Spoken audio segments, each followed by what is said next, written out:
അസ്സലാമു അലൈക്കും വറഹ്മത്തുള്ളാഹി വബറകാതുഹു. അൽഹംദുലില്ലാഹി വഹ്ദ അസ്സലാത്തു വസ്സലാമു അലാ മൻ ലാ നബിയ്യ ബഅദ. ഭൂമിയിൽ ഒരു മനുഷ്യന് ചെയ്യാൻ കഴിയുന്നതിൽ വെച്ച് ഏറ്റവും വലിയ തിന്മ അവനെ സൃഷ്ടിച്ച നാഥനിൽ പങ്കുചേർക്കുക എന്നതാണ്. അഥവാ സ്രഷ്ടാവിന് പുറമെ മറ്റു ദൈവങ്ങളുണ്ടെന്ന് വാദിക്കൽ, അവയോട് പ്രാർത്ഥിക്കൽ. ഈ കൊടിയ പാതകത്തിൽ നിന്ന് മനുഷ്യനെ തടഞ്ഞ് ഏകദൈവാരാധന എന്ന വലിയ നന്മയിലേക്ക് അവനെ കൈപിടിച്ചു കൊണ്ടുപോകുന്ന മഹത്തായ ഒരു ആദർശമാണ് ഇസ്ലാം. ഇസ്ലാം ഒരു ജീവിത രീതിയാണ്. അതുകൊണ്ട് തന്നെ ഒരു വ്യക്തി ഇസ്ലാം ആദർശമായി സ്വീകരിക്കുമ്പോൾ അവന്റെ ജീവിതത്തിൽ ഒരുപാട് മാറ്റങ്ങൾ ഉണ്ടാകും. ഈ മാറ്റങ്ങൾ സമൂഹത്തിന് ദോഷമാണെന്ന് ചിലർ തെറ്റിദ്ധരിപ്പിക്കുവാൻ നടത്തിയ ശ്രമങ്ങളെ പരാജയപ്പെടുത്തുകയാണ് നിച്ച് ഓഫ് ട്രൂത്തിന്റെ മൈ ഫെയ്ത്ത് മൈ റൈറ്റ് എന്ന പ്രോഗ്രാം ചെയ്തത്. ഇസ്ലാം സ്വീകരിച്ച ഒരു കൂട്ടം കുടുംബങ്ങൾ നിച്ച് ഓഫ് ട്രൂത്തിന്റെ അതിഥികളായി വന്നുകൊണ്ട് അവരുടെ മനസ്സ് തുറന്നപ്പോൾ മലയാളികളുടെ മനസ്സുകളിൽ നിന്ന് നീങ്ങിപ്പോയത് ഇസ്ലാമിനെ കുറിച്ചുള്ള തെറ്റിദ്ധാരണകളാണ്. ആ കുടുംബങ്ങൾ ഒന്നടങ്കം പറഞ്ഞു, അവരുടെ മാറ്റങ്ങൾ കൊണ്ട് അവർക്കും സമൂഹത്തിനുമുണ്ടായത് നന്മകൾ മാത്രമാണെന്ന്. ആ നന്മകളെ കൂടുതൽ അടുത്തറിയാൻ നിങ്ങൾക്ക് വേണ്ടി ഇനി ഞങ്ങളുടെ ക്യാമറ ചലിക്കുന്നത് ഇസ്ലാം സ്വീകരിച്ചവരുടെ വീടുകളിലേക്കാണ്.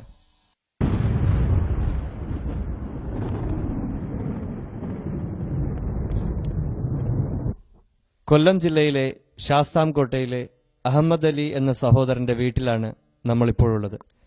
ആദ്യമായി നിങ്ങളെയും കുടുംബത്തെയും ഒന്ന് പരിചയപ്പെടാൻ ആഗ്രഹിക്കുന്നു. എൻ്റെ പേര് അഹമ്മദ് അലി. തിരുവനന്തപുരം ജില്ലയിലാണ് എൻ്റെ സ്വന്തം സ്ഥലം. ഇവിടെ ബിസിനസ് പരമായിട്ട് ആണ് ഞാൻ ഇപ്പോൾ ഇവിടെ ഉള്ളത്. ഇത് വൈഫ് ആമിന. ഇത് മൂന്നാമത്തെ മോൻ അബ്ദുറഹ്മാൻ. എൻ്റെ മൂത്ത മോൻ അബ്ദുള്ള മലപ്പുറത്താണ് ഇപ്പോൾ ഉള്ളത്. എൻ്റെ ഏറ്റവും മൂത്തത് മോളാണ്. അവളെ വിവാഹം കഴിച്ചു കൊടുത്തത് കോഴിക്കോട് കാലിക്കറ്റ് യൂണിവേഴ്സിറ്റിയിലടുത്താണ്. ഞങ്ങൾ 5 പേരാണ് ഇസ്ലാം മതം സ്വീകരിച്ച് വന്നത്. ഏകദേശം ഒരു 25 വർഷത്തോളം ആയിട്ടുണ്ടാവും ഞാൻ ഇസ്ലാം മതം സ്വീകരിച്ച് വന്നിട്ട്. എന്തായിരുന്നു ഇസ്ലാം സ്വീകരിക്കുവാനുള്ള ഒരു കാരണം? ഇസ്ലാം മതം സ്വീകരിക്കാനുള്ള കാരണം എന്ന് പറഞ്ഞാൽ, ഇസ്ലാം മതം സ്വീകരിക്കുന്നതിന് മുമ്പ് ഒരു ക്രൈസ്തവ പശ്ചാത്തലത്തിലായിരുന്നു ഞാൻ ജനിച്ച് വളർന്നതൊക്കെ. അങ്ങനെ എൻ്റെ കുട്ടിക്കാലം തൊട്ടേ ഞാൻ എൻ്റെ തൊട്ടടുത്തുള്ള ചർച്ചിൽ എന്നും എല്ലാ പ്രധാനപ്പെട്ട ആരാധനകളിലും വളരെ ഭക്തിയോടുകൂടി തന്നെ ഞാൻ അവിടെ പങ്കെടുത്തിരുന്നു. ഇസ്ലാം മതം സ്വീകരിക്കുന്നതിന് മുമ്പ് തന്നെ ക്രൈസ്തവ മതവിശ്വാസത്തോടുകൂടി ആത്മാർത്ഥമായ വിശ്വാസവും അനുഷ്ഠാനവും അതനുസരിച്ച് പോവുമായിരുന്നു. ആ കാലഘട്ടത്തിൽ നമ്മുടെ സുഹൃത്തുക്കളുമായിട്ട് പ്രധാനപ്പെട്ട ഈ 3 മതങ്ങളെ കുറിച്ചിട്ട് ചർച്ച ചെയ്യുമായിരുന്നു. ആ ചർച്ചയിൽ ഉണ്ടായ ഒരു പ്രധാനപ്പെട്ട കാര്യമെന്ന് പറഞ്ഞാൽ, ഏകദൈവ വിശ്വാസം എല്ലാ മതങ്ങളിലും ഉണ്ടെങ്കിലും പക്ഷെ അത് അനുഷ്ഠിച്ച് കാണുന്ന ഒരു കാഴ്ചപ്പാട് നമുക്ക് കാണാൻ കഴിയുന്നില്ല. അപ്പോൾ ഒരു സന്യാസിയായ ഒരു സുഹൃത്തുണ്ടായിരുന്നു. അദ്ദേഹം പറഞ്ഞു, പിന്നെ ശരിയായ ആരാധന രീതിയും ശരിയായ ദൈവവിശ്വാസവും സന്യാസത്തിലാണുള്ളത്. അതുകൊണ്ട് സന്യാസിയായാൽ മാത്രമേ പരലോകത്ത് സ്വർഗം നേടാൻ സാധ്യമുള്ളൂ എന്ന് പറഞ്ഞു. അങ്ങനെ ഞാൻ പോയി സന്യാസം സ്വീകരിച്ചു. ഏകദേശം 7ഓളം വർഷം സന്യാസ ജീവിതം നയിച്ചു. അത് സന്യാസത്തിൽ പൊതുജനങ്ങൾക്ക് അറിയുന്നതിനപ്പുറം സന്യാസത്തിൽ 3-4 വിഭാഗങ്ങളുണ്ട്. അതിൽ അവസാനം വരുന്നത് കുടുംബാശ്രമ ജീവിതം എന്ന് പറയും. ഭാര്യയും മക്കളുമായിട്ട് സന്യാസ ജീവിതം നയിക്കുന്ന ഒരു വിഭാഗം. ആ ഗണത്തിൽ ഞാൻ ഉൾപ്പെട്ടുകൊണ്ട് ഞാനും ഭാര്യയും മക്കളുമൊക്കെ സന്യാസ ജീവിതം. ഈ മോൻ ചെറുതായിരുന്നു അന്ന് അവന് 3 വയസ്സിന് താഴെയുള്ളൂ. അങ്ങനെ ഞാൻ 7 വർഷത്തോളം സന്യാസ ജീവിതം നയിച്ചു. ആ കാലഘട്ടത്തിൽ സന്യാസത്തിൽ എല്ലാ മതങ്ങളെക്കുറിച്ചും പ്രാഥമിക അറിവ് നേടുക എന്നുള്ളൊരു സംവിധാനമുണ്ട് സന്യാസത്തിൽ. അങ്ങനെ ആ കാഴ്ചപ്പാടിൽ ഇസ്ലാമിനെ കുറിച്ച് പഠിക്കണമെന്ന് ആഗ്രഹം തോന്നി. ആ ആഗ്രഹം അന്ന് 1977 കാലഘട്ടങ്ങളിൽ വിശുദ്ധ ഖുറാന്റെ പരിഭാഷ അങ്ങനെ എല്ലായിടും ഇന്നത്തെ പോലെ കിട്ടിയിരുന്നില്ല. ലൈബ്രറികളിലൊക്കെ ഞാൻ ട്രിവാൻഡ്രം ലൈബ്രറികളിലൊക്കെ ഞാൻ അന്വേഷിച്ച് നടന്നു. ഖുറാന്റെ പരിഭാഷ കിട്ടിയിട്ടില്ല. ഈ ആഗ്രഹങ്ങളെല്ലാം ഉള്ളിലിരിക്കെ തന്നെ ഭാര്യയുടെ സഹോദരൻ സൗദി അറേബ്യയിലുണ്ടായിരുന്നു. അളിയൻ എനിക്കൊരു വിസ അയച്ചു തന്നു. ഞാൻ അങ്ങനെ ഗൾഫിൽ പോയിട്ട് അവിടെ വെച്ചിട്ട് യാദൃശ്ചികമായി മലയാള പരിഭാഷ, വിശുദ്ധ ഖുറാനിന്റെ മലയാള പരിഭാഷ വായിക്കാനിടയായി. അങ്ങനെ ഇസ്ലാമിനെ കുറിച്ചിട്ട് പിന്നെ അടിസ്ഥാനപരമായി മനസ്സിലാക്കാൻ സാധിച്ചു. അങ്ങനെ മനസ്സിലുണ്ടായിരുന്ന പല സംശയങ്ങൾക്കും വിശുദ്ധ ഖുറാന്റെ പരിഭാഷ വായിച്ചതോടുകൂടി എനിക്ക് പിന്നെ മാറിക്കിട്ടി. അപ്പം അതിൽ ഈ 3 മതങ്ങളിൽ ഞാൻ ആദ്യം പറഞ്ഞതുപോലെ 3 മതങ്ങളിലും ഏകദൈവ വിശ്വാസം ഊന്നി പറയുന്നുണ്ടെങ്കിലും ശരിക്കും അടിസ്ഥാനപരമായി ഏകദൈവ വിശ്വാസത്തിന്റെ അകക്കാമ്പ് കാണാൻ സാധിക്കുന്നത് വിശുദ്ധ ഖുറാനിലാണ്. ഏകദൈവാരാധന അതിന്റെ പവിത്രമായ രൂപത്തിൽ നിലനിൽക്കുന്നത് ഇസ്ലാമിലാണ് എന്ന് നിങ്ങൾ തിരിച്ചറിഞ്ഞു. പക്ഷെ ആ ഒരു തിരിച്ചറിവുകൊണ്ട് മാത്രം എന്തുകൊണ്ട് ഇസ്ലാം വേണം അല്ലെങ്കിൽ ഇസ്ലാം സ്വീകരിക്കണം എന്ന നിർബന്ധമായ ഒരു അവസ്ഥയിൽ നിങ്ങൾ എത്തിച്ചേർന്നു? അതിന് മനുഷ്യജീവിതം എന്ന് പറഞ്ഞാൽ വളരെ കുറച്ചു കാലം മാത്രമേ ജീവിക്കൂ. ഇസ്ലാം മതം സ്വീകരിക്കുന്നതിന് മുമ്പ് തന്നെ ഞാനൊരു ദൈവവിശ്വാസിയാണെന്ന് ഞാൻ നേരത്തെ പറഞ്ഞിരുന്നു. ഈ ദൈവവിശ്വാസികളായ മനുഷ്യരെ സംബന്ധിച്ചിടത്തോളം മരണാനന്തര ഒരു ജീവിതമുണ്ടെന്ന് വിശ്വസിക്കുന്ന കൂട്ടത്തിലാണ്. അപ്പോൾ ഈ മരിച്ചതിന് ശേഷം ഒരു ജീവിതമുണ്ടെങ്കിൽ ആ ജീവിതത്തിന് ഒരു അന്ത്യവുമില്ല, ഒരവസാനവുമില്ല. അവിടെ നമ്മൾ വിജയിച്ചില്ല എങ്കിൽ, നമ്മൾ പരാജയപ്പെടുകയാണെങ്കിൽ അതിന് ഒരു എത്ര വർഷമെന്ന് പറയാൻ പറ്റില്ല, അവന് അവസാനമില്ലല്ലോ. അപ്പോൾ ഞാൻ കണക്ക് കൂട്ടി ഒരു കോടി വർഷം കഴിഞ്ഞിട്ടെങ്കിലും ഒരു രക്ഷയുണ്ടെങ്കിൽ അതുവരെ നരകത്തിൽ പോയി അതുവരെ കഷ്ടപ്പാട് സഹിച്ചാൽ മതിയല്ലോ. അതിലും ഒരു അവസാനമില്ല എന്ന് നിത്യമായി നരകത്തിൽ കിടക്കേണ്ട ഒരു അവസ്ഥ വന്നാൽ ആ മനുഷ്യന്റെ അവസ്ഥ പിന്നെ പറയാൻ പറ്റാത്തൊരു അവസ്ഥയാണ്. അതുകൊണ്ട് എന്ത് ത്യാഗം സഹിച്ചാലും ഏകദൈവ വിശ്വാസത്തിൽ വിശ്വസിച്ചാൽ മാത്രം, അതനുസരിച്ച് ജീവിച്ചാൽ മാത്രമേ ഈ ലോകത്ത് എന്ത് ബുദ്ധിമുട്ടുകളും സഹിച്ചാലും കുഴപ്പമില്ല, എനിക്ക് സ്വർഗം വേണം എന്നുള്ള അടിയുറച്ച വിശ്വാസത്തോടു കൂടി തന്നെയാണ് ഞാൻ ഇസ്ലാം സ്വീകരിച്ചത്. അപ്പോൾ മരണാനന്തരം ഒരു ജീവിതമുണ്ട്, അത് കാലാകാലത്തേക്കുള്ള ഒരു ജീവിതമാണ്, അവിടെ രക്ഷപ്പെടണം എന്നൊരു ചിന്ത മാത്രമാണ് താങ്കളെ ഇസ്ലാമിലേക്ക് നയിച്ചത്. അത് മാത്രമാണ് അടിസ്ഥാനപരമായിട്ട് എനിക്ക് ഊന്നി പറയാനുള്ളത്. ഏകദൈവ ഇസ്ലാം മതം സ്വീകരിച്ചാൽ മാത്രമേ പരലോകത്ത് സ്വർഗം ലഭിക്കുകയുള്ളൂ, പരലോകത്തുള്ള വിജയം നേടാൻ സാധ്യമുള്ളൂ. വേറെ ഏത് മതത്തിൽ, ഞാനിപ്പോൾ നിങ്ങൾ നേരത്തെ സൂചിപ്പിച്ചതുപോലെ തന്നെ ക്രിസ്ത്യാനിയായി ജീവിച്ചാൽ കുടുംബക്കാർക്കൊക്കെ ഒരു പ്രശ്നമില്ല, നാട്ടുകാർക്കൊരു പ്രശ്നമില്ല, സമൂഹത്തിനൊന്നും ഒരു പ്രശ്നമില്ല. ഏകദൈവ വിശ്വാസം സ്വീകരിച്ച് കളവ് പറയാതെ, ആരെയും ദ്രോഹിക്കാതെ, ആർക്കും ഒരു ഉപദ്രവവും ചെയ്യാതെ എത്രത്തോളം നന്മയാണോ ഇസ്ലാം പഠിപ്പിക്കുന്നത്, വിശുദ്ധ ഖുറാനും തിരുസുന്നത്തും പഠിപ്പിക്കുന്നത്, ആ നന്മകൾ മുഴുവനും ജീവിതത്തിൽ പകർത്താൻ ശ്രമിച്ചുകൊണ്ട് ജീവിക്കുമ്പോൾ സമൂഹത്തിൽ നിന്ന് ഒരുപാട് ബുദ്ധിമുട്ടുകളും പ്രയാസങ്ങളും ഒക്കെ സഹിച്ചിട്ടുള്ള ഒരു വ്യക്തി എന്നുള്ള നിലയിൽ ഞാൻ പറയുകയാണ്, സഹിക്കേണ്ടി വരും. വിശുദ്ധ ഖുറാനിൽ പറയും പോലെ അള്ളാഹു സുബ്ഹാനഹു വ തആല ചോദിക്കുന്നത് പോലെ നിങ്ങൾക്ക് എളുപ്പം അങ്ങ് സ്വർഗം നേടാമെന്നാണോ നിങ്ങൾ കരുതുന്നത്? സാധ്യമല്ലല്ലോ, എളുപ്പം സ്വർഗം നേടാൻ സാധ്യമല്ല. അതുകൊണ്ട് തന്നെ ത്യാഗങ്ങൾ സഹിക്കേണ്ടി വരും, ബുദ്ധിമുട്ടുകൾ സഹിക്കേണ്ടി വരും. ഞാൻ ഇപ്പോഴും ഒരുപാട് ബുദ്ധിമുട്ടുകൾ സഹിച്ചുകൊണ്ടിരിക്കുകയാണ്. അത് ഈ സ്വർഗം എന്നുള്ള ആ ഒരു സന്തോഷം അനുഭവിക്കുമ്പോൾ ഈ ലോകത്ത് കുറച്ച് നാൾ അനുഭവിക്കുന്ന ബുദ്ധിമുട്ടുകളും പ്രയാസങ്ങളും അതൊരു പ്രയാസങ്ങളായിട്ട് തോന്നുന്നില്ല.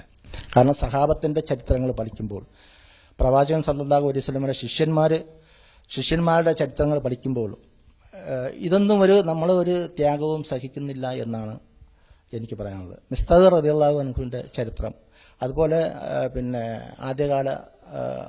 ആദ്യകാല ശിഷ്യന്മാർ, ആദ്യകാല ഘട്ടങ്ങളിൽ ഇസ്ലാം മതം സ്വീകരിച്ചു വന്ന സഹാബത്തിൻ്റെയൊക്കെ ചരിത്രങ്ങൾ പഠിക്കുമ്പോൾ ബുദ്ധിമുട്ടുകളൊന്നും നമ്മൾ സഹിക്കുന്നില്ല എന്നാണ് എൻ്റെ വ്യക്തിപരമായ അഭിപ്രായം. നിങ്ങളുടെ മാതാപിതാക്കൾ ജീവിച്ചിരിപ്പുണ്ടോ? മാതാപിതാക്കളിൽ എൻ്റെ അമ്മയാണ് ഇപ്പോൾ ജീവിച്ചിരിപ്പുള്ളത്. അവർ ഇസ്ലാം മതം സ്വീകരിച്ചിട്ടുണ്ടോ? സ്വീകരിച്ചിട്ടില്ല. ഇസ്ലാമിനെ കുറിച്ച് പരിചയപ്പെടുത്തി കൊടുത്തിട്ടുണ്ട്, സ്വീകരിച്ചിട്ടില്ല. നിങ്ങളോട് അവരുടെ നിലപാട് എന്താണ്? അതായത് നിങ്ങൾ ഇസ്ലാമിലേക്ക് അവരെ ക്ഷണിക്കുമ്പോൾ അവർ എങ്ങനെയാണ് പ്രതികരിക്കാറുള്ളത്?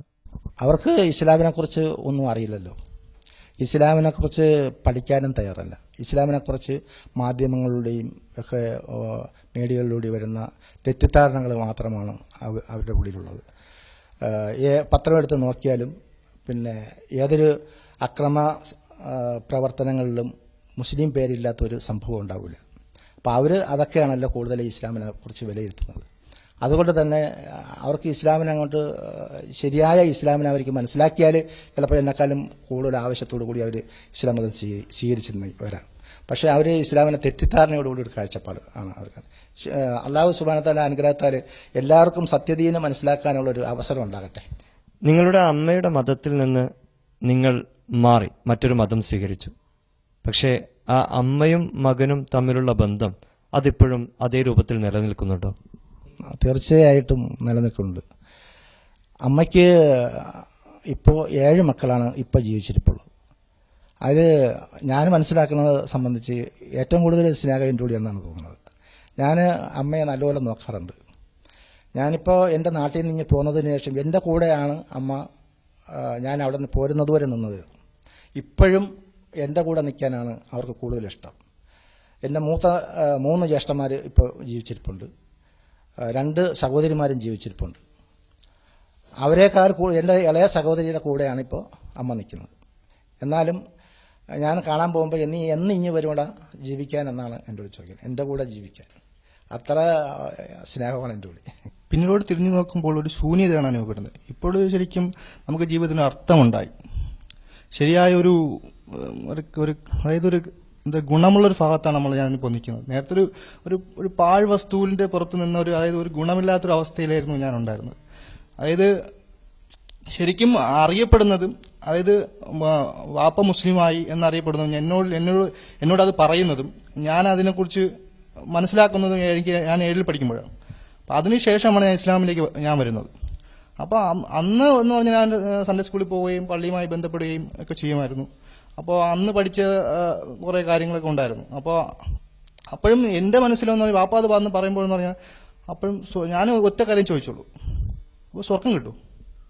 ഓക്കെ, അന്ന് ഞാൻ സ്വർഗം അപ്പോഴും നമ്മൾ പള്ളിയിൽ നിന്ന് പഠിക്കുന്നത് സ്വർഗം കിട്ടും എന്നാണ്. സ്വർഗം നരകമുണ്ട്. അപ്പോഴും അതിൽ വിശ്വസിക്കുന്നുണ്ട്.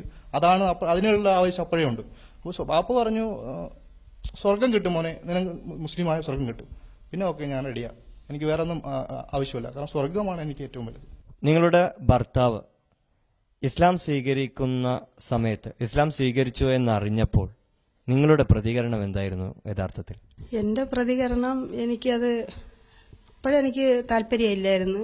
പക്ഷെ എൻ്റെ കുടുംബത്തിൽ ഞങ്ങൾ 5 മക്കളാണ്. 4 സഹോദരന് ആൺമക്കളും ഞാൻ ലാസ്റ്റ് ഒരു പെങ്ങളുമാണ്. അപ്പോൾ എനിക്ക് ആ വീട്ടുകാരുമായിട്ടുള്ള സ്നേഹത്തിലും സമൃദ്ധിയിലും എനിക്ക് ജീവിച്ച് ഇവർ ഗൾഫിലായി ഇസ്ലാം മതം സ്വീകരിച്ച സമയത്ത് ഞങ്ങൾ ആരെയും അറിയിച്ചില്ല. അതിനുശേഷമാണ് വീട്ടിൽ വന്നതിന് ശേഷമാണ് പറയുന്നത് ഇന്നപോലെയാണ് ഞാൻ ഇസ്ലാം. അപ്പോഴെനിക്ക് താല്പര്യമില്ലായിരുന്നു. പിന്നീട് അതുമായിട്ട് ജീവിച്ച് പിന്നെ ഒരു നല്ലൊരു ജീവിതം, നേരത്തെ നല്ലൊരു ജീവിതമായിരുന്നു. ഇസ്ലാമപരമായിട്ട് ജീവിക്കാൻ തുടങ്ങിയപ്പോൾ നമുക്കൊരു സുരക്ഷിതത്വവും പിന്നെ ഏകദൈവ വിശ്വാസവും ശിർക്ക് കലരാത്ത ഒരു വിശ്വാസവും പരലോക ചിന്തയും ഉള്ള, പരലോകത്ത് സ്വർഗത്തിൽ പോകുമെന്നുള്ള വിശ്വാസത്തില് ഉണ്ട്. സ്വർഗവും നരകവും ഉണ്ട്. നമ്മൾ ഉറപ്പായിട്ടും നമുക്ക് സ്വർഗത്തിൽ ഒരുമിച്ച് കുടുംബത്തോടെ പോകാം എന്ന് പറഞ്ഞപ്പം ആദ്യമൊന്നും എനിക്ക് നല്ല താല്പര്യം ഇല്ലായിരുന്നു. പിന്നെ ഇതുമായിട്ട് സഹകരിച്ചും ഈ വിശ്വാസവും പ്രസംഗവും അതും ഒക്കെ കേട്ടു വന്നപ്പോഴെനിക്ക് നല്ല ഇഷ്ടമായി. ഞാനും അതിലോട് സമ്മതിച്ചായിരുന്നു. ഇപ്പോഴത്തെ ഒരു വിഷയവുമായി ബന്ധപ്പെട്ട് ചിലർ ഇസ്ലാം സ്വീകരിക്കുന്നു. അവർ അതിനുശേഷം സ്വന്തം കുടുംബങ്ങളെ വിട്ട്, നാട് വിട്ട്, അതായത് അവർക്ക് എതിർപ്പില്ലാത്തൊരവസ്ഥയിൽ പോലും സ്വന്തക്കാരെ ഉപേക്ഷിച്ചുകൊണ്ട് മറ്റു നാടുകളിലേക്ക് പോകുന്നൊരവസ്ഥ, നാട്ടിൽ നിന്ന് അപ്രത്യക്ഷമാവുന്ന ഒരവസ്ഥ. നിങ്ങൾക്ക് എന്തെങ്കിലും അത്തരത്തിലുള്ള ഒരു പഠനം എവിടെ നിന്നെങ്കിലും ലഭിക്കുകയോ അത്തരത്തിലുള്ള ഒരു ഇസ്ലാമികപരമായി ഇത് ഇസ്ലാം പറയുന്നതാണ് എന്ന രീതിയിൽ എന്തെങ്കിലും ഒരു അധ്യാപനം നിങ്ങൾക്ക് ലഭിച്ചിട്ടുണ്ടോ? ഒരിക്കലില്ല.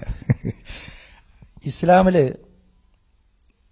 സംബന്ധിച്ചിടത്തോളം അങ്ങനെ ഇസ്ലാം പറയുന്നതെന്ന് പറഞ്ഞാൽ നമ്മൾ ജീവിക്കുന്ന നാട്ടിൽ ഒരു മുസ്ലിമായി ജീവിക്കാൻ ഉള്ള സാഹചര്യമില്ലാതെ ആ നാട്ടിൽ നിന്ന് പുറത്താക്കിയാൽ മാത്രമേ നമ്മൾ അവിടെ നിന്ന് പോകാൻ പാടുള്ളൂ. പിന്നെ നേരത്തെ ഇവരോട് ചോദിച്ചതിൽ ഒരു കാര്യം പറയാനുള്ളത്, ഞാൻ ഇസ്ലാം മതം സ്വീകരിച്ചെങ്കിലും ഞാൻ എൻ്റെ ഭാര്യയെ മക്കളെ ഞാൻ ഇസ്ലാം മതം സ്വീകരിക്കാൻ ഞാൻ നിർബന്ധിച്ചിട്ടില്ല. ഇസ്ലാമിനെ കുറിച്ച് അവർക്ക് പറഞ്ഞ് പരിചയപ്പെടുത്തി കൊടുത്തിട്ടേ ഉള്ളൂ.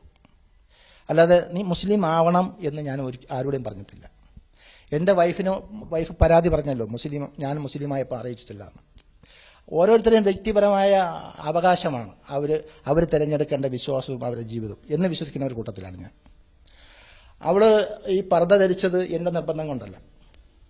മനസ്സിൽ ഒരുപാട് വേദനയോടുകൂടി പർദ്ദ ധരിക്കാതെ എൻ്റെ വണ്ടിയുടെ ബാക്കിലിരുത്തി ഞാൻ യാത്ര ചെയ്തിട്ടുണ്ട്. ബ്ലൗസും പിന്നെ സാരിയും ഉടുത്തിട്ട്. എന്നിട്ട് ഞാൻ 8 വർഷത്തോളം ഞാനങ്ങനെ എൻ്റെ വൈഫിനെ കൊണ്ടു നടന്നു, എൻ്റെ ഭാര്യയെ കൊണ്ടു നടന്നു. ഞങ്ങൾ തമ്മിൽ അത്ര സ്നേഹമാണ്. എന്നിട്ട് ഞാൻ വേഷം മാറാൻ ഞാൻ പറഞ്ഞിട്ടില്ല. അവൾക്ക് സ്വന്തമായി ഇനി ഇങ്ങനെ നടന്ന പറ്റൂല എന്ന് സ്വന്തമായി ഇതല്ല അള്ളാഹു ഇഷ്ടപ്പെടുന്നത്, സ്വർഗം കിട്ടില്ല എന്ന് അവൾക്ക് ബോധ്യപ്പെട്ടപ്പോൾ മാത്രമാണ് അവൾ സ്വന്തമായി വേഷം മാറിയത്. ഞാൻ ആരെയും നിർബന്ധിച്ചിട്ടില്ല. ഇങ്ങനെ ഒരു വേഷത്തിലേക്ക് മാറിയപ്പോൾ, അതായത് മുമ്പുണ്ടായിരുന്ന ഒരു വേഷവിധാനമല്ല ഇപ്പോൾ, ഈ ഒരു വേഷത്തിലേക്ക് മാറിയപ്പോൾ, പർദ്ദയിലേക്ക് മാറിയപ്പോൾ നിങ്ങൾക്ക് തോന്നുന്നത് എന്താണ്? മുൻപത്തെ വേഷത്തെ അപേക്ഷിച്ച് എന്തു തോന്നുന്നു? നേരത്തെ ധരിച്ചിരുന്ന വസ്ത്രമാണെങ്കിൽ നമ്മളെ ശരീരം അന്യ പുരുഷന്മാരും അന്യ ആൾക്കാരും കാണുമായിരുന്നു. ഇപ്പോഴും ധരിച്ചിരിക്കുന്ന വസ്ത്രമാണെങ്കിൽ പിന്നെ സുരക്ഷിതത്വമുണ്ട്, ശരീരം മറഞ്ഞു കിടക്കണ നല്ല ഒതുക്കവും അടക്കവും ഉള്ള വസ്ത്രമാണ്. അതുകൊണ്ട് ഞാൻ ആലോചിച്ചിടത്തോളം ഇതാണ് എൻ്റെ നല്ല വസ്ത്രമെന്നാണ് എനിക്ക് തോന്നി. എനിക്ക് ഇഷ്ടത്തോടും കൂടെ ഞാൻ ധരിക്കുന്നത്. നിങ്ങൾ ഒരു ആദർശം സ്വീകരിച്ചു, എന്നാൽ നിങ്ങളുടെ കൂടെയുള്ളവർ അത് സ്വീകരിച്ചിട്ടില്ല, അല്ലെങ്കിൽ നിങ്ങളുടെ ആ തലത്തിലേക്ക് അവർ എത്തിയിട്ടില്ല. എന്നിട്ടും സഹിഷ്ണുതയോടുകൂടി എല്ലാം ക്ഷമിച്ചുകൊണ്ട് നിങ്ങൾ അതിനോട് പൊരുത്തപ്പെട്ടു. എന്താണ് ഈ ഒരു ക്ഷമക്ക് പിന്നിലുള്ള കാരണം? ക്ഷമിക്കാനുള്ള കാരണം എന്ന് പറഞ്ഞാൽ, എനിക്ക് ദൈവത്തെ അല്ലെങ്കിൽ അള്ളാഹുവിനെ അമിതമായ ഇഷ്ടമാണ്. അതുപോലെ തന്നെ അള്ളാഹുവിന് എനിക്കും, അള്ളാഹുവിന് എന്നോടും. അതുകൊണ്ടാണല്ലോ അള്ളാഹു സുബ്ഹാനഹു വ തആല നബി സല്ലല്ലാഹു അലൈഹി വസല്ലമയുടെ എളാപ്പയ്ക്ക് കൊടുക്കാത്ത ഒരു അനുഗ്രഹം, ഒരു ഭാഗ്യം, ഹിദായത്ത് എന്നുള്ള അനുഗ്രഹം എനിക്ക് തന്ന് അനുഗ്രഹിച്ചത്. അതുകൊണ്ട് തന്നെ ആ അള്ളാഹു ആണ് എല്ലാവർക്കും ഹിദായത്ത് കൊടുക്കേണ്ടത്. ആ അനുഗ്രഹം അള്ളാഹുവിൽ നിന്ന് കിട്ടിയാൽ മാത്രമേ പിന്നെ ഒരു മുസ്ലിമായി ജീവിക്കാൻ സാധ്യമുള്ളൂ. അപ്പം ഞാൻ എൻ്റെ ഭാര്യയോട് പറഞ്ഞാൽ ചിലപ്പോൾ എൻ്റെ നിർബന്ധത്തിന് വേണ്ടി അവൾ മുസ്ലിമായേക്കാം, എൻ്റെ മക്കളും അതുപോലെ തന്നെ. പക്ഷേ അതുകൊണ്ടായില്ലല്ലോ. ഞാൻ അള്ളാഹുവിനോട് പ്രാർത്ഥിച്ചു. ഞാൻ ഉംറയും ഹജ്ജും ചെയ്തിട്ടുണ്ട്. ഒരുപാട് ഉംറയൊക്കെ ചെയ്യാൻ ഭാഗ്യം കിട്ടുന്നുണ്ട്. അള്ളാഹു സുബ്ഹാനഹു വ തആല അത് സ്വീകരിക്കുമാറാകട്ടെ. അപ്പോൾ ഞാൻ കാബയുടെ അടുത്ത് പോയിട്ട് ഞാൻ പ്രാർത്ഥിച്ചിട്ടുണ്ട്. ഇവിടെ വരുന്നതിന് മുമ്പ് തന്നെ അള്ളാഹു എൻ്റെ കുടുംബത്തെ കൂടി നീ ഹിദായത്തിലാക്കണമെന്നും കുടുംബത്തോടു കൂടി സ്വർഗത്തിൽ പ്രവേശിപ്പിക്കണമെന്നൊക്കെ പറഞ്ഞ് പ്രാർത്ഥിച്ചിട്ടുണ്ട്. ആ പ്രാർത്ഥനയുടെ ഫലമായിട്ടായിരിക്കാം കുടുംബത്തോടുകൂടി ഇസ്ലാം മതം സ്വീകരിക്കാൻ ഭാഗ്യം കിട്ടിയത്. ഇസ്ലാം സ്വീകരിച്ചതിന് ശേഷം സ്വന്തം കുടുംബത്തെ നിർബന്ധിച്ച് ഇസ്ലാമിലേക്ക് മതപരിവർത്തനം ചെയ്യിക്കാൻ സാഹചര്യവും അധികാരവും എല്ലാം ഉണ്ടായിട്ടും, അതിന് അവകാശമുണ്ടായിട്ടും അതിനൊന്നും മുതിരാതെ മക്കൾക്ക് ഇസ്ലാമിനെ കുറിച്ച് പരിചയപ്പെടുത്തി കൊടുക്കുകയും സ്വന്തം ഭാര്യയ്ക്ക് ഇസ്ലാം എന്താണെന്ന് പറഞ്ഞു കൊടുക്കുകയും ചെയ്തുകൊണ്ട് 8 വർഷത്തോളം അള്ളാഹുവോട് ക്ഷമാപൂർവം പ്രാർത്ഥിച്ചുകൊണ്ട് തന്റെ മക്കൾ ഇസ്ലാമിലേക്ക് വരുന്നതും കാത്തിരുന്ന ഇദ്ദേഹത്തെ പോലെ ഒരുപാട് ഭർത്താക്കന്മാരും പിതാക്കന്മാരും ഈ നമ്മുടെ നാട്ടിലുള്ളപ്പോൾ നിർബന്ധ മതപരിവർത്തനത്തെക്കുറിച്ച് ഒരു ചർച്ച തന്നെ അപ്രസക്തമാണ്.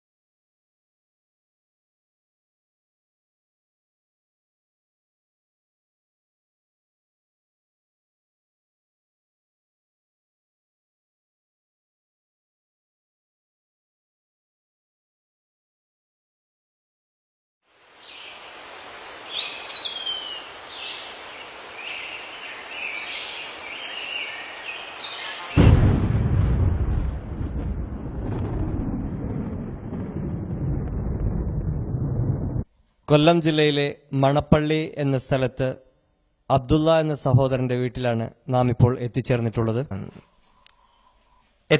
നിങ്ങളുടെ എത്രാമത്തെ വയസ്സിലാണ് നിങ്ങൾ ഇസ്ലാം മതം സ്വീകരിക്കുന്നത്? ഞാൻ എൻ്റെ 36-ാമത്തെ വയസ്സിലാണ്. അന്ന് ഇസ്ലാം സ്വീകരിക്കുവാനുള്ള ഒരു നിങ്ങൾക്ക് തുറന്നു കിട്ടിയ ഒരു വഴി എന്തായിരുന്നു? എനിക്ക് ചെറുപ്പത്തില് മനുഷ്യൻ തന്നെ തീർത്ത ഉപകരണത്തിന് ദൈവമാക്കുന്ന മനുഷ്യന്റെ വിഡ്ഢിത്തരത്തെക്കുറിച്ച് എനിക്ക് കുഞ്ഞിലെ എനിക്ക് പുച്ഛമായിരുന്നു. അതാണ് എൻ്റെ ബേസിക്കലായിട്ടുള്ള ബിലീഫ്. എനിക്ക് കുഞ്ഞിലെ അറിയാം ഒറ്റ ദൈവമേ ഉള്ളത്. എൻ്റെ അമ്മ എനിക്ക് പറഞ്ഞത് 30 കോടി ദൈവങ്ങളുണ്ടെന്ന് പറഞ്ഞു. ഞാൻ ആ പിഞ്ചു മനസ്സുകൊണ്ട് അന്ന് 5ാം ക്ലാസ്സിലോ കണ്ട് പഠിക്കുക. ആ പിഞ്ചു മനസ്സിൽ ഞാൻ ചിന്തിക്കാൻ തുടങ്ങി, ഈ 30 കോടി ദൈവത്തിനെ ആരാധിച്ചു വരാൻ നമ്മളെ കൊണ്ട് കഴിയത്തില്ല. അപ്പം ഞാൻ പിന്നെ ഒരു ദൈവത്തെ കുറിച്ച് ചിന്തിക്കാനും അതിനുവേണ്ടി ഞാൻ പ്രവർത്തിക്കുകയായിരുന്നു. അങ്ങനെയാണ് ഒരവസരം കിട്ടിയത്. ഈശ്വരൻ ഒന്നേ ഉള്ളു എന്നുള്ള നിഗമനത്തിലെത്തിപ്പെട്ടത്. അല്ലാരും എന്നെ ഒന്നും പ്രലോഭിപ്പിച്ചതല്ല. ഒന്നിലേറെ ദൈവത്തിന് ഈ ദുനിയാവിൽ നിലനിൽപ്പില്ല. കാരണം രാജാക്കന്മാർ 2 പേരാണെങ്കിൽ 2 രാജാവ് ഉണ്ടെങ്കിൽ ആ രാജാക്കന്മാർ തമ്മിലടിക്കണ്ടേ? അപ്പൊ ഏത് രാജാവാ യഥാർത്ഥ രാജാവ്? അപ്പോൾ അതുകൊണ്ട് ഞാൻ എന്റെ മാനസികാവസ്ഥ തന്നെ എന്നെ ദൈവം ഒന്നേ ഉള്ളൂ എന്ന് പഠിപ്പിച്ചത് എന്റെ മനസാക്ഷിയാണ്. ബഹുദൈവാരാധനയിൽ ഒരു യുക്തിയുമില്ല എന്ന് പണ്ട് മുതലേ നിങ്ങൾ മനസ്സിലാക്കിയതാണ്. ബഹുദൈവ ആരാധന ഒരു ശീലമാക്കിയത് എന്റെ അന്നത്തെ ആയാലും ഇപ്പോഴത്തെ ആയാലും അത് കണക്കൂട്ടി നോക്കിയാൽ അത് ഒരു നോവലാണ്. ഇതൊക്കെ ഇത് വെറും നോവലാണ്. ഇതിനെക്കുറിച്ച് ദൈവത്തെക്കുറിച്ച് അതിനകത്ത് പറഞ്ഞിട്ടില്ല.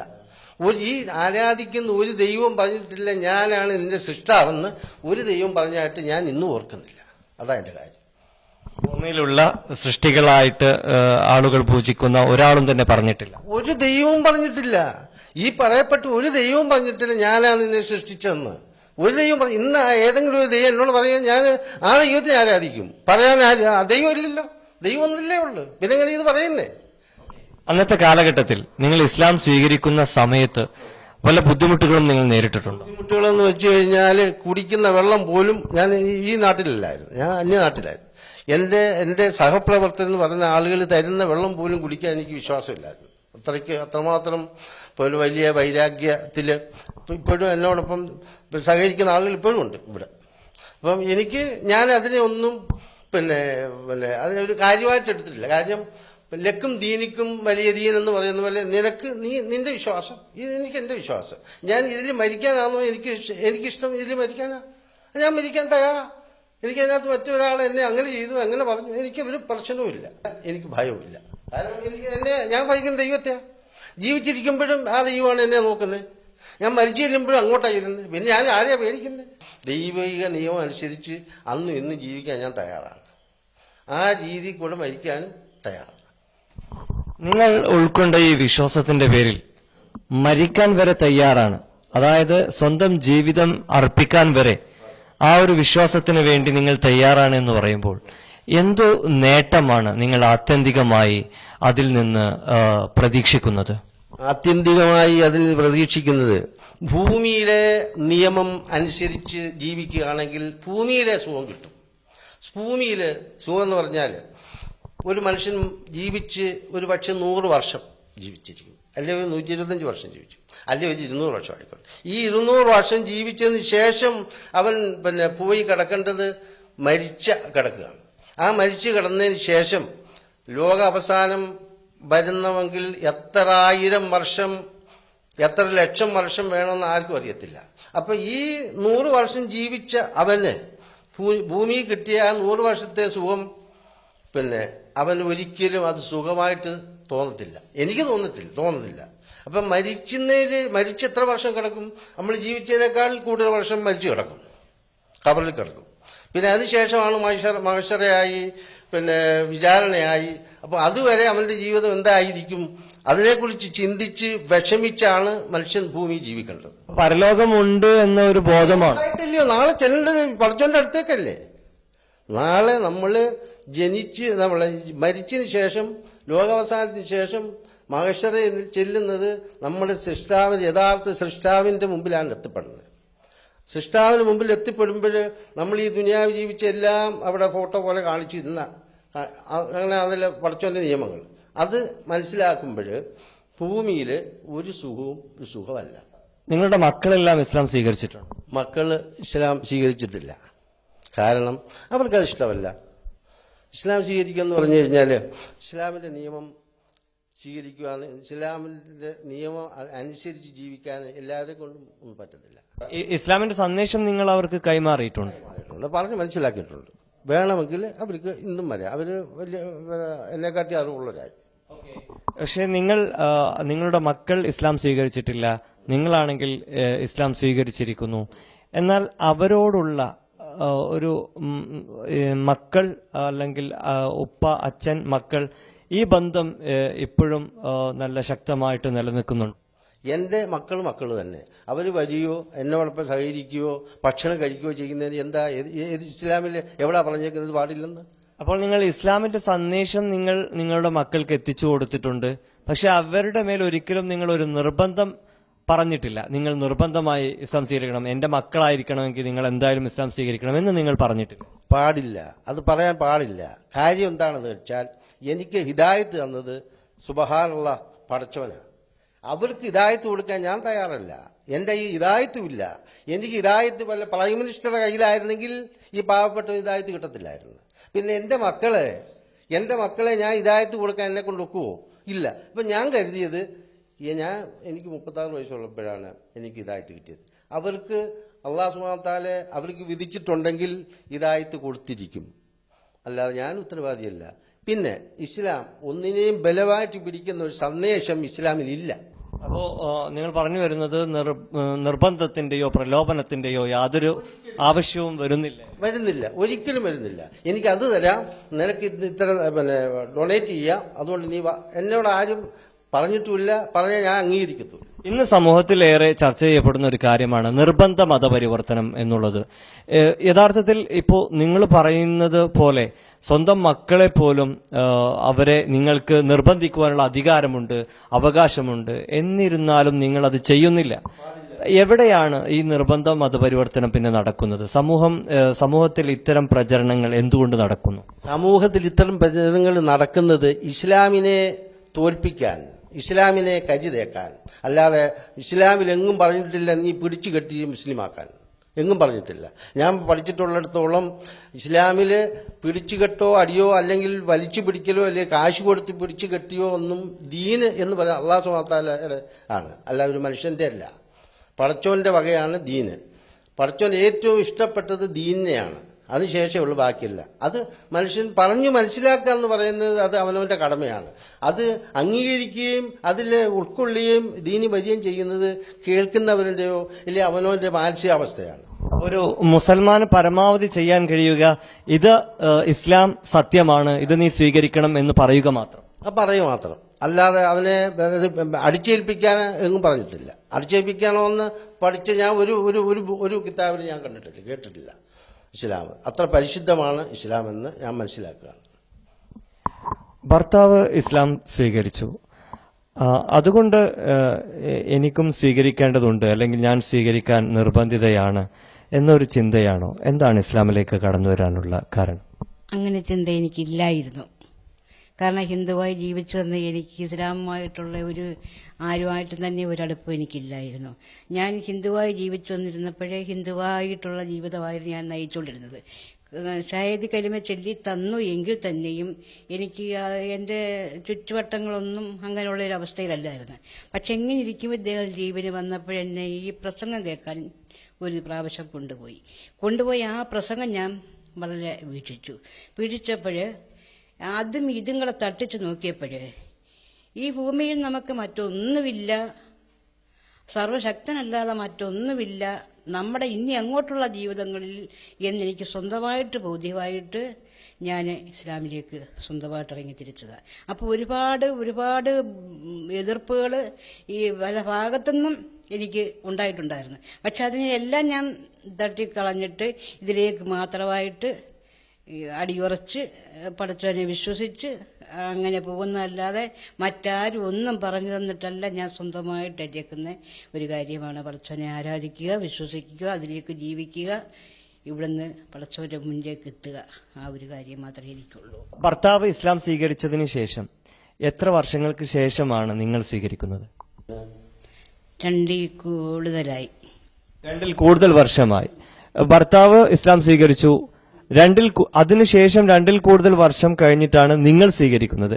ഈ 2 വർഷത്തിന്റെ കാലയളവിൽ എപ്പോഴെങ്കിലും ഏതെങ്കിലും രീതിയിൽ അധികാരം ഉപയോഗിച്ചോ ബലം പ്രയോഗിച്ചോ നിങ്ങളുടെ ഭർത്താവ് നിങ്ങളെ ഇസ്ലാമിലേക്ക് വരണം നീ എന്ന് നിർബന്ധിതമായി പറഞ്ഞിട്ടുണ്ടോ? ഇല്ല, പറഞ്ഞിട്ടില്ല. ഒരിക്കലും പറഞ്ഞിട്ടില്ല. ഇസ്ലാമിലേക്ക് ക്ഷണിച്ചിട്ടുണ്ടോ? ക്ഷണിച്ചിട്ടുണ്ട്. ഒരു നിർബന്ധവുമില്ല. ഇല്ലാതെ ഇതാ നല്ലതെന്ന് പറഞ്ഞിട്ടുണ്ട്. പക്ഷെ അങ്ങനെ ആലോചിക്കുമ്പോൾ 7 സഹോദരിമാരുടെ ഒരു സഹോദരന്റെ ഭാര്യയാണ് ഞാൻ. അപ്പൊ 7 പെൺകുട്ടികളുടെ ഭാവിയെക്കുറിച്ച് ചിന്തിച്ചപ്പോൾ അത് അവർക്കൊരു ഭാവിയിൽ ബുദ്ധിമുട്ടുണ്ടാകുമോ എന്നുള്ളൊരു ഭയം കൊണ്ട് ഒഴിഞ്ഞിട്ടുണ്ടായിരുന്നു അന്ന്. പക്ഷെ ചിന്തിച്ച് വന്നപ്പോൾ അവരാരുമല്ല നമ്മുടെ മുമ്പിൽ ഉള്ളത്, പടച്ചോനല്ലാതെ മറ്റാരുമില്ലെന്ന് ബോധ്യമായി. അങ്ങനെ ഈ 2 വർഷ കാലയളവിൽ നിങ്ങൾ ഇസ്ലാം സ്വീകരിക്കാത്തത് കൊണ്ട് നിങ്ങളോട് ഏതെങ്കിലും രീതിയിൽ മോശമായിട്ട് നിങ്ങളുടെ ഭർത്താവ് പെരുമാറിയിട്ടുണ്ട്? ഇല്ല, അങ്ങനെയുമില്ല. ഇല്ല. സന്തോഷമായി ജീവിക്കുന്നു നിങ്ങൾ? സന്തോഷമാണ്. ടീച്ചറായിട്ട് എത്ര വർഷം ജോലി ചെയ്തിട്ടുണ്ട്? ടീച്ചർ വനിതാ കോളേജിലെ ഹോസ്റ്റലിന്റെ വാർഡനുമായിട്ടായിരുന്നു. രണ്ടും കൂടെ 12 വർഷം.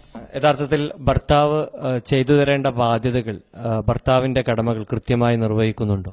നിർവഹിക്കുന്നുണ്ട്, അതിലൊന്നും ഒരു വീഴ്ചയില്ല. നിങ്ങൾ ഇസ്ലാം സ്വീകരിച്ചതിന് ശേഷം മാതാപിതാക്കളുടെ നിങ്ങളോടുള്ള നിലപാടുകൾ എന്തായിരുന്നു? മാതാപിതാക്കളുടെ പ്രതികരണങ്ങൾ എങ്ങനെയായിരുന്നു?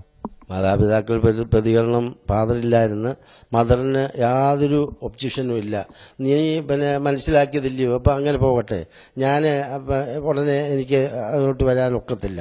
ഞാൻ പറഞ്ഞു ശരി, അത് അമ്മയുടെ ഇഷ്ടം, ഇത് ദൈവം ഒന്നേ ഉള്ളു, നാളെ ചെല്ലേണ്ടതും അങ്ങോട്ടാ, അത് ഓർമ്മയിരിക്കട്ടെ എന്ന് മാത്രം പറഞ്ഞിട്ടുള്ളൂ. അല്ല വേറെ ഞാൻ പറഞ്ഞിട്ടില്ല. ആരും എന്നെ ഒന്നും ചോദിച്ചിട്ടില്ല. അമ്മയോട്, മാതാവിനോട് എങ്ങനെ പെരുമാറണമെന്ന അധ്യാപനങ്ങൾ നിങ്ങൾക്ക് ഇസ്ലാമിൽ നിന്ന് കിട്ടിയിട്ടുണ്ടോ? കിട്ടിയിട്ടുണ്ടല്ലോ. അതിന് ഞാൻ മരിക്കുന്നവരെ, മദർ മരിച്ചുപോയി, മരിക്കുന്നവരെ ഒരു മനുഷ്യൻ ചെയ്യേണ്ട കടമ, ഒരു മകൻ ചെയ്യേണ്ട കടമകളെല്ലാം ഞാൻ നിർവഹിച്ചിട്ടുണ്ട്. അത് നാളെ അവരോടെ സമൂഹത്തിന് ഭയന്നിട്ടല്ല, നാളെ അല്ലാഹു സുബ്ഹാനഹു വ തആല എന്നോട് ചോദിക്കും, ഞാൻ ഇതിന് മറുപടി പറയണം എന്നോർത്ത് ഞാൻ ചെയ്ത. അതിന് ഒരു വീഴ്ച വരുത്തിയിട്ടില്ലെന്ന എൻ്റെ വിശ്വാസം. നമ്മളിപ്പോൾ കണ്ടുമുട്ടിയ ഈ കുടുംബത്തിലെ നാഥനാണ് അബ്ദുള്ള എന്ന് പറയുന്ന സഹോദരൻ. ഇസ്ലാം സ്വീകരിച്ചിട്ട് 30 വർഷം കഴിയുന്നു.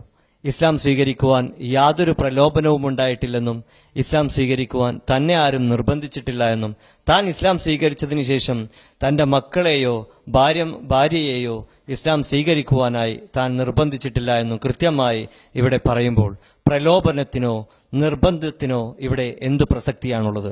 നിങ്ങൾ തന്നെ ചിന്തിക്കുക.